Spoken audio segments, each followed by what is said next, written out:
Welcome to Not So New News, where we discover what is hidden in newspapers from 100 years ago. Today's article comes from the town of Whitesburg and appeared in Letcher County's oldest newspaper, the Mountain Eagle. Volume 2, Number 20, dated January 14th, 1909. Today's edition of the Mountain Eagle is titled, Pay Up for the Eagle Now. Mr. Merchant, let the Eagle advertise your business. Rates reasonable. Mr. Merchant, let us do your job printing. We guarantee satisfaction. This is a reading that is from the writings done in 1909. These views are from that time period and do not necessarily reflect the modern views of Kentucky Tennessee living nor its narrator. However, we do feel that all historical documents should be preserved for the future and strive not to change one word of the reading. However, if we feel that the readings are too controversial in political or religious standing, we will either silently put up the article for viewing or will direct everyone where it can be found online. Thank you for your understanding. The Mountain Eagle. W.M. Webb, editor and owner. Published every Thursday. Entered as second-class matter August 28, 1907, at the post office at Whitesburg, Kentucky, under the Act of Congress of August 9, 1873. Subscription rates: 1 year, $1; 6 months, 50 cents; 3 months, 25 cents. All subscriptions must be paid in advance. The Eagle covers Letcher County like the blue canopy.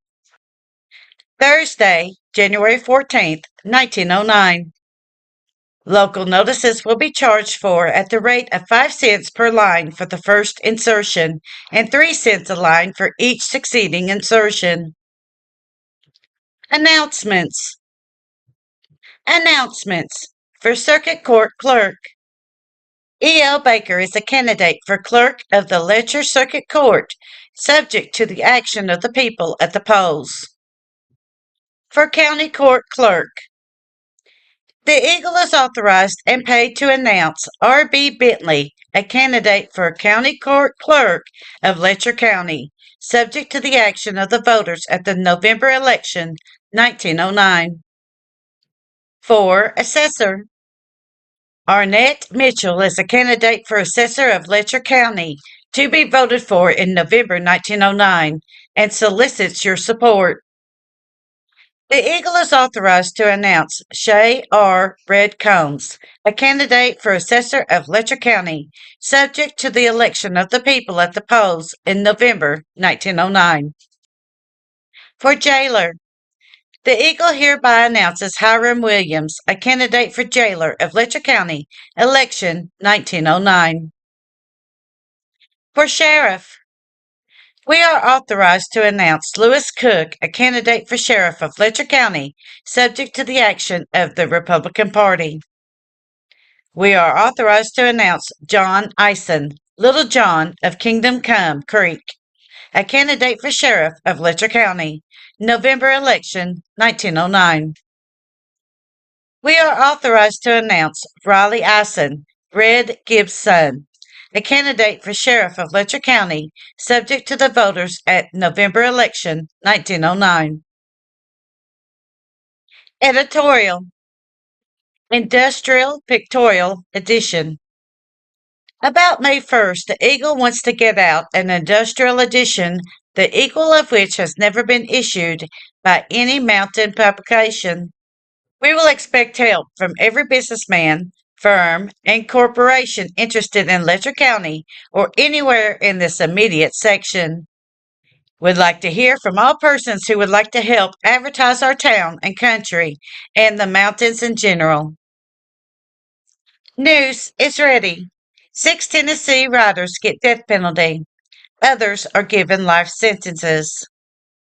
The trials of the night riders, which has been going on in Tennessee for some time, culminated in a few days since and resulted in the death penalty being imposed on 6 of the riders and 2 others getting life sentences.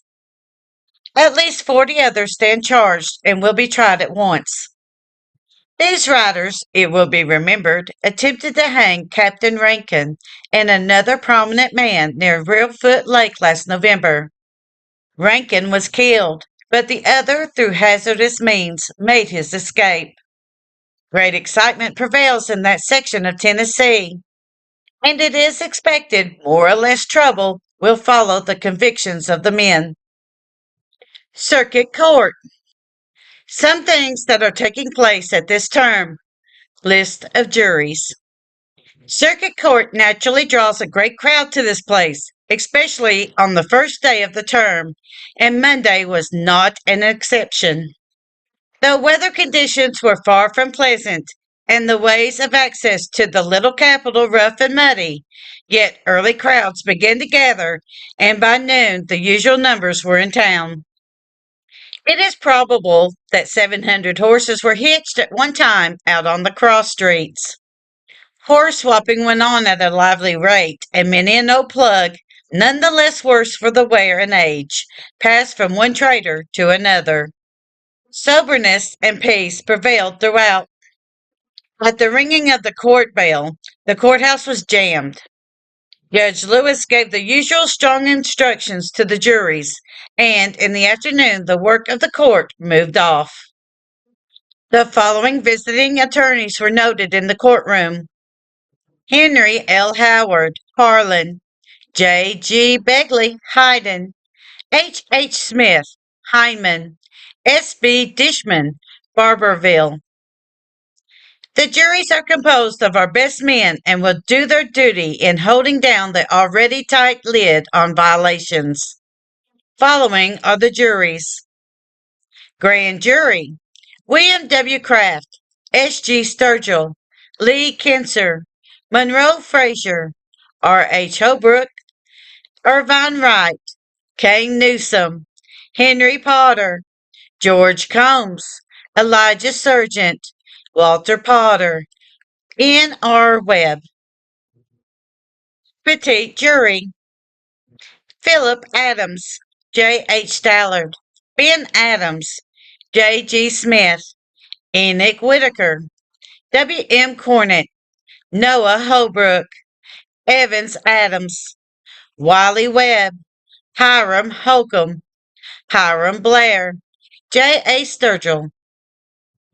Jury number 2: S. P. Gilley, Squire Watts, U. S. Tolliver, Henry Hall, Riley Webb, John A. Boggs, George Whitaker, Stephen Sergent, Tom Bowens, Spencer Johnson, John R. Stewart, Anderson Holcomb. Reserves: John H. Cornett, John Boatwright, Hiram Williams, and Granville Cornett, W. M. Callahan, and W. S. Spangler. Tuesday was rough and snowy, and mud plentiful, and jockeying was still in order. Dr. Browning, vendor of patent machines, attracted much attention. The doctor is a good entertainer and sells the goods. Up to this time, quite a lot of cases have been tried, and many have secured board at Jailer Polly's new hotel. This concludes today's reading of the January 14th, 1909 Mountain Eagle. We at Kentucky Tennessee Living would like to thank you for your continued support as we bring to you the history of the Appalachian Mountains.